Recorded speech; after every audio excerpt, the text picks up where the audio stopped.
Hello friends, welcome to Salem bites and vlogs. இது வரைக்கும் என்னோடய சேனல் நீங்கள் சப்ஸ்கிரைப் பண்ணலைன்னா என்னோடய சேலம் பைட்ஸ் அண்ட் வ்ளாக்ஸை சப்ஸ்கிரைப் பண்ணிக்கோங்க. அப்போ தான் நான் புதுசாக போடுற வீடியோ உங்களுக்கு வரும். பக்கத்தில் இருக்க பெல் ஐக்கானும் ப்ரெஸ் பண்ணிக்கோங்க. இன்றைக்கி என்னோடய வீடியோவில் என்ன பார்க்க போகிறோம் அப்படின்னு பார்த்தீங்கன்னாங்க, காலையில் பிரேக்ஃபாஸ்ட்டுக்கு நான் சேமியா உப்புமா செஞ்சுருக்கேங்க.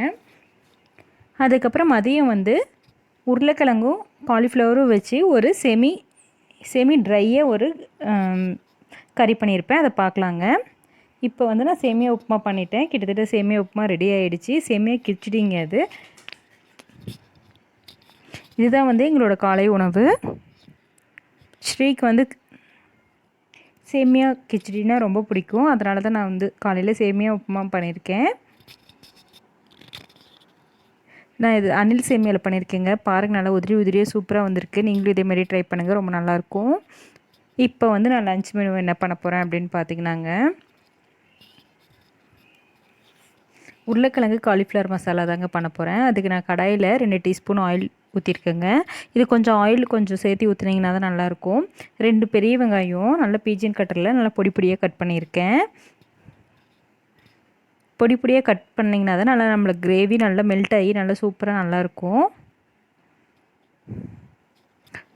இந்த வெங்காயத்தில் இருக்க ஈரப்பதெல்லாம் நல்லா போகிற வரைக்கும் நல்லா வதக்கி விட்டு எடுத்துக்கலாம். வெங்காயம் நல்லா கலர் மங்கின வரைக்கும் நல்லா வதக்கி விட்டுக்கலாங்க. அப்போ தான் நல்லாயிருக்கும்.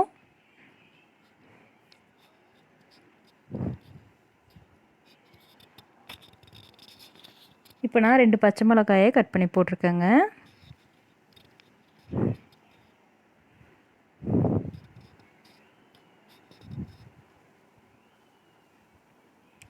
இதிலே நான் இஞ்சி பூண்டு பேஸ்ட்டு 1 டீஸ்பூன் ஆட் பண்ணியிருக்கேன்.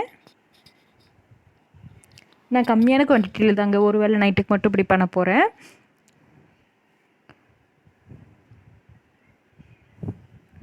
உங்களுக்கு குவான்டிட்டி அதிகமாக வேணும்னா நீங்கள் அதுக்கு தகுந்த மாதிரி வெங்காயம் கொஞ்சம் சேர்த்து இஞ்சி பூண்டு இது மாதிரிலாம் சேர்த்து போட்டுக்கோங்க.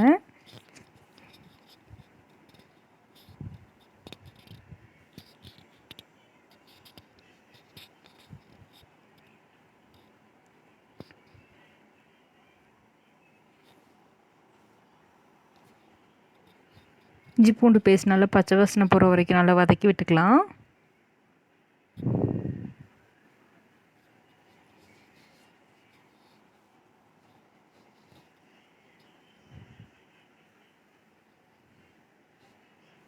இப்போ நல்லா வதங்கிருச்சுங்க. இந்த சமயத்தில் நம்ம தக்காளி ஆட் பண்ணிக்கலாம். தக்காளி நல்லா புளிஞ்சு விட்டு போட்டுக்கலாங்க. நல்லா அப்போ தான் நல்லா சீக்கிரம் கொஞ்சம் வதங்கும். அதனால் தக்காளி நான் ஒரு மூடி போட்டு இது பண்ணிக்கிறேன். அப்போ தான் நல்லா குக் ஆகும். இதிலே நான் மிளகாய் தூளும் கொஞ்சம் கரம் மசாலாவும் ஆட் பண்ணியிருக்கேங்க. இது ரெண்டும் நம்ம எண்ணெயிலே கொஞ்சம் நேரம் வதக்கி விட்டுக்கலாம்.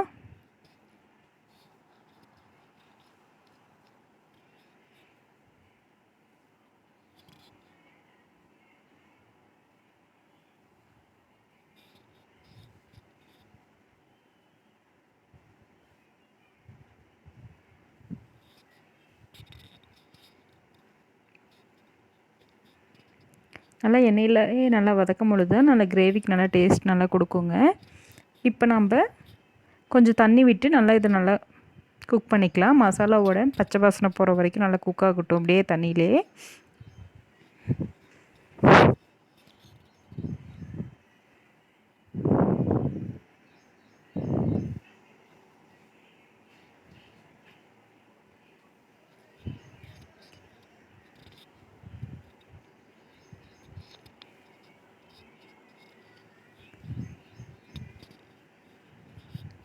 நல்லா மசாலா நல்லா நம்ம வெங்காயம் தக்காளி கூட ஒட்டுற வரைக்கும் நல்லா அப்படியே இது குக் பண்ணிக்கோங்க. தக்காளி நல்லா கரையிட்டும். அப்போ தான் நம்மளுக்கு திக்காக நல்லா இருக்குங்க. வெங்காயம் தனியாக தக்காளி தனியாக தெரியாமல் நல்லா பைண்ட் ஆகி வரும்.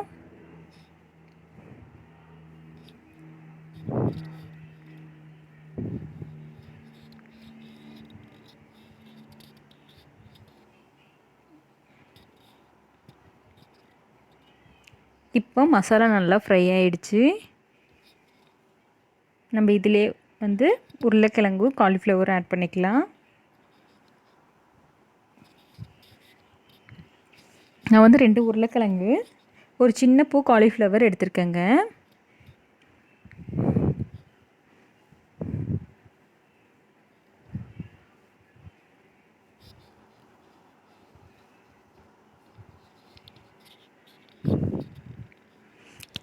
இது வந்து நான் ட்ரையாக பண்ண போகிறேன். இது ரைஸோடையும் நல்லாயிருக்கும், நம்ம சப்பாத்தியோடு வச்சு சாப்பிட்டாலும் நல்லாயிருக்குங்க.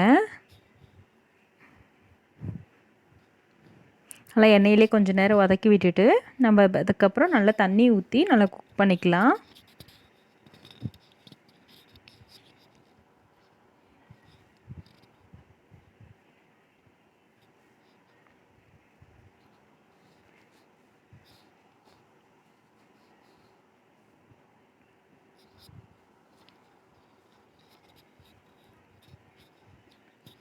இப்போ காலிஃப்ளவரும் உருளைக்கிழங்கும் நல்லா குக் ஆகிங்க, நல்லா ட்ரையாக வரணுங்க. நல்லா குக் ஆகிற வரைக்கும் நல்லா மூடி போட்டு நல்லா குக் பண்ணிக்கலாம்.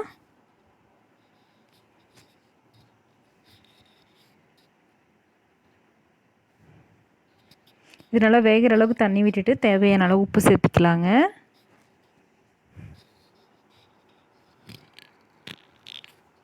நம்ம மூடி போட்டு நல்லா குக் பண்ணிக்கலாம். பாருங்கள், நம்ம காலிஃப்ளவர் அண்ட் உருளை மசாலா நல்லா சூப்பராக ரெடி ஆகிடுச்சு, நல்லா ட்ரை ஆகிடுச்சிங்க. பாருங்கள், உருளைக்கிழங்கு காலிஃப்ளவர்லாம் நல்லா குக் ஆகி நல்லா ஸ்மூத்தாக நல்லா குக் ஆகிடுச்சு.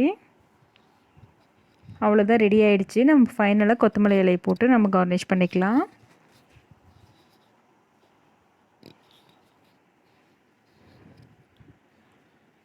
அவ்வளோதாங்க, நம்ம உருளை காலிஃப்ளவர் மசாலா ரெடி ஆகிடுச்சு. நீங்களும் இதே மாதிரி ட்ரை பண்ணி பாருங்கள். அடுத்து என்ன பண்ண போகிறேன் அப்படின்னு பார்த்தீங்கன்னா, வீடு தாங்க க்ளீன் பண்ண போகிறேன். பாருங்கள், பெட் எப்படி பரட்டி போட்டு வச்சுருக்காங்க அப்படின்னு சொல்லிட்டு இதுதான் கொஞ்சம் க்ளீன் பண்ண போகிறேன்.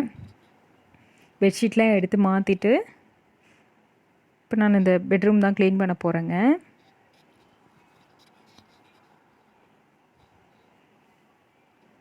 இந்த லாக்டவுனில் எல்லோரும் வீட்லேயே இருக்காங்கள, போட்டு அப்படியே பெரட்டி எடுத்துகிட்டு எப்போ பார்த்தாலும் அப்போ தாங்க போட்டுட்டு போவோம். ஒரு ஒரு அரை மணி நேரம் கழித்து வந்து பார்த்தா ஃபுல்லாக பெரண்டு கிடக்கும்.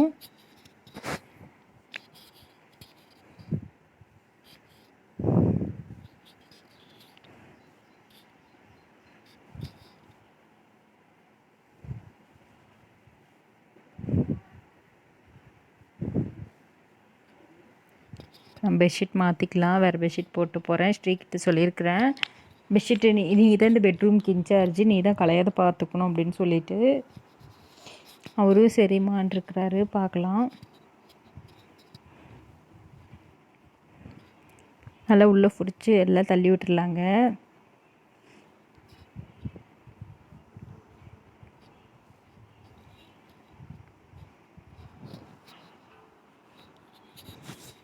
நல்லா உள்ளே ஃபுல்லாக எட்ஜஸில் இது பண்ணி விட்டுடலாம். இல்லைன்னா அவ்வளோதான், பெட்ஷீட் ஒரு போட்ட கொஞ்ச நேரத்தில் பெட்ஷீட் ஒரு பக்கம் கிடக்கும், தலைவாணி ஒரு பக்கம் கிடக்குங்க.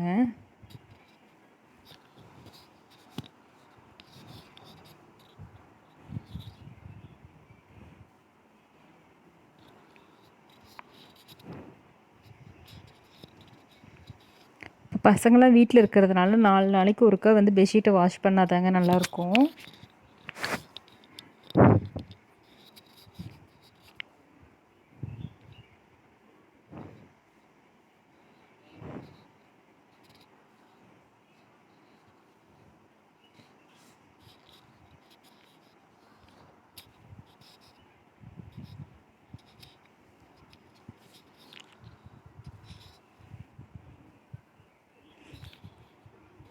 பில்லோ கவர்ஸ்லாம் போட்டு வச்சுக்கலாம்.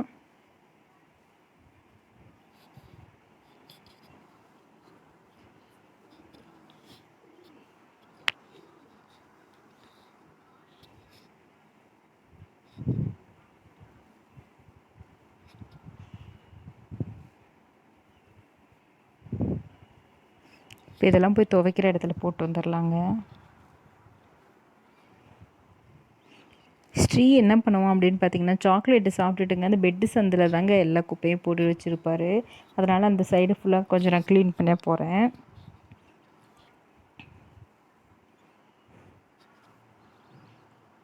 அப்புறம் விளையாடும் போது ஏதாச்சும் டாய்ஸ் விழுந்துருச்சுனாலும் அது அங்கேயே தாங்க கிடக்கும், மறுபடியும் எடுக்க மாட்டான் அவன். அதான் இப்போ நான் க்ளீன் பண்ணிகிட்ருக்கிறேன்.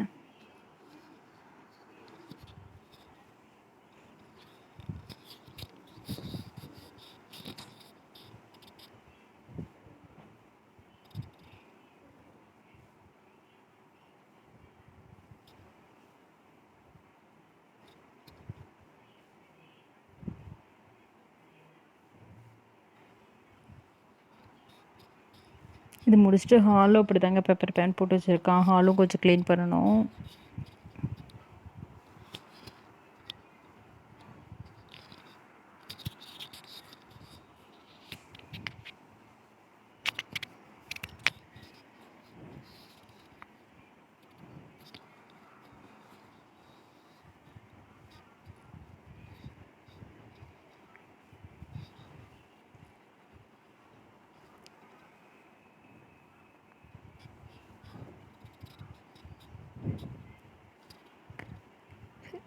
இப்போ இந்த பெட்ஷீட்லாம் துவைக்கிற இதில் வாஷிங் மிஷினில் போட்டுடலாங்க.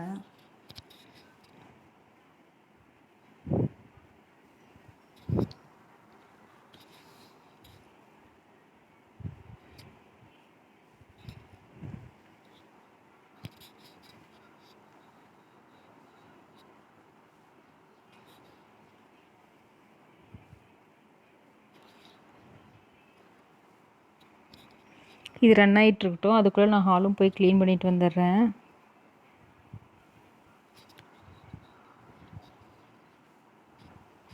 இந்த பில்லோஸ், இந்த பூஸ்டர்ஸ் எல்லாம் படுற பாடுங்க அம்மா. காலுக்கு ஒன்று, கைக்கு ஒன்று, தலைக்கு ஒன்றுன்னு வச்சுருக்காங்க. கொஞ்சம் நேரத்துக்கு ஒருக்கா இதெல்லாம் எனக்கு க்ளீன் பண்ணுற வேலை தான்.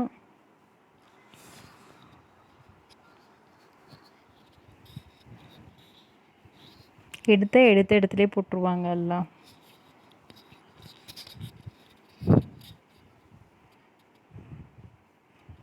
வீடு கூட்டிக்கலாம். பேப்பர்லாம் கிழிச்சு போட்டு வச்சுருக்காரு.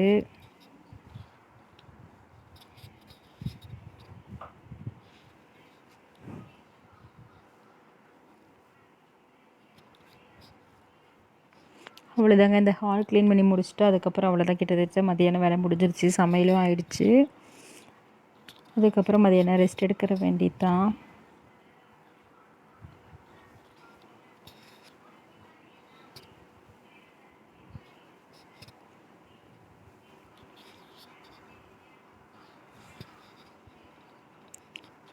வீடு கூட்டி முடிச்சுட்டு அதுக்கப்புறம் கொஞ்சம் நேரம் உட்காந்து சீரியல் பார்த்துட்டு எடிட்டிங் கொஞ்சம் நேரம் பார்த்துட்டுங்க.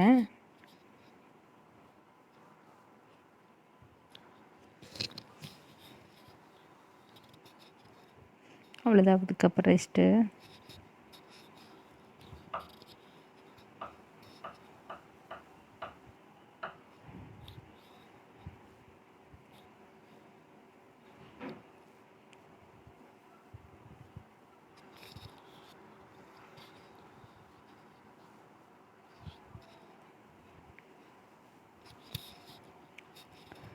எல்லாம் கொஞ்சம் க்ளீன் பண்ணி விட்டுக்கலாம்.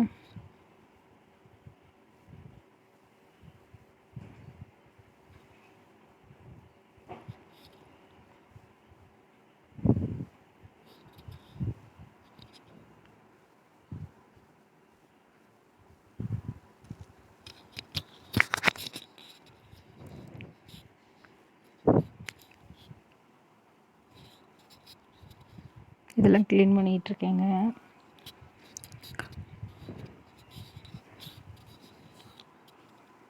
மோஸ்ட்லி அந்த டிவி டேபிள், அந்த டிவி கீழே இருக்கிறதெல்லாம் 2 நாளைக்கு ஒருக்க க்ளீன் பண்ணாலும் ஃபுல்லாக தூசி வந்துடுங்க. க்ளீன் பண்ணிகிட்ருக்கிறேன்.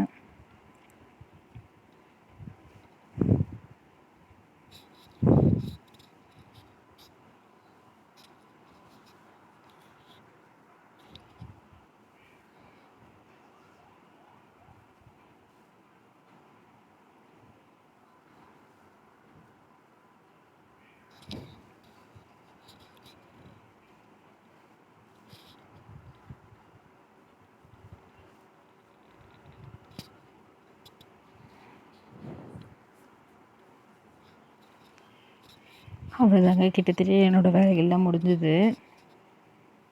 மற்ற ரூம்ஸு தான், பெட்ரூமு க்ளீன் பண்ணியாச்சு. மற்ற 2 ரூமும் கூட்டிட்டு அதுக்கப்புறம் சீரியல்ஸ் பார்க்கணுங்க.